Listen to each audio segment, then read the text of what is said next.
On a parlé des bases qui ont pu exister ici, de tous ces aménagements qui ont existé autour de Saint-Nazaire. Il y a aussi quelque chose qui est quasiment oublié, ça se passe pourtant à quelques kilomètres d'ici.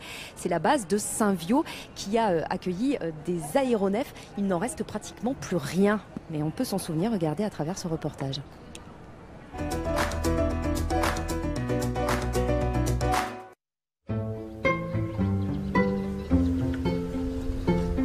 Pour évoquer 1917 et la présence américaine en Sud-Loire, le maire de Saint-Viaud, passionné d'histoire, se rend dans la zone d'activité de la villa en bois.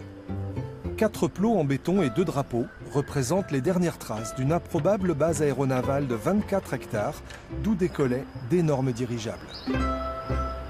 Ces plots servaient à amarrer en fait les dirigeables, puisqu'il y avait des filins qui pendaient des dirigeables, et il fallait à peu près 200 personnes pour les tirer. Donc le dirigeable venait au-dessus du groupe d'hommes, et puis donc les hommes attrapaient les fils qui tombaient, et on les attachait au plot donc pour maintenir le dirigeable, tranquillement en suspension, mais en suspension statique, puisque autrement il était ballotté par la force des courants aériens.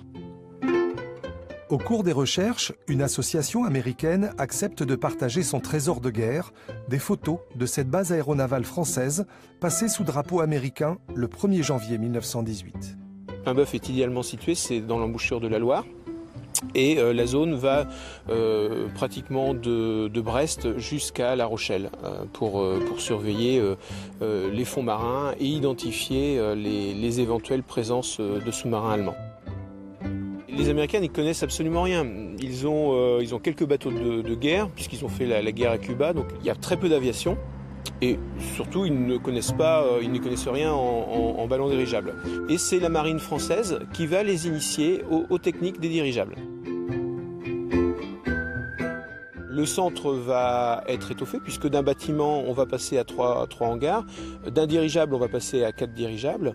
Et je dirais de moins de 100 personnes, on va passer à 500 marines à la fin du conflit. À une vitesse de pointe de 110 km/h, les ballons dirigeables assurent donc leur mission à la journée. Reconnaissance photo, localisation de l'ennemi, sans oublier le recours aux pigeons voyageurs. Il y avait 150 pigeons dans le centre, et ils les envoyaient qu'au fur et à mesure de la journée pour que les pigeons reviennent sur des points précis. Et là, du coup, il y avait la TSF qui permettait après d'envoyer des renseignements pour envoyer des bateaux sur la zone pour vraiment couler les sous-marins allemands.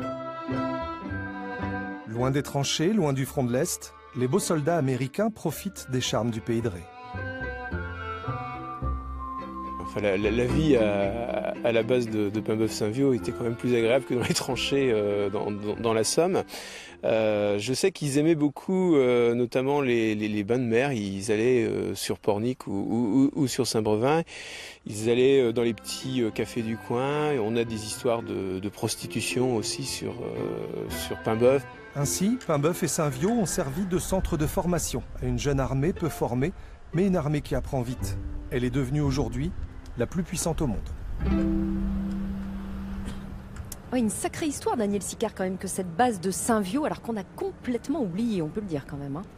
Oui, il y a comme ça des endroits où on n'a plus d'éléments, le temps a passé. Il y a eu une base aéronavale aussi à Paimboeuf, une au Croisic, les Américains, avec des hydravions. Tout cela, il n'y a absolument plus aucune trace. C'est terminé.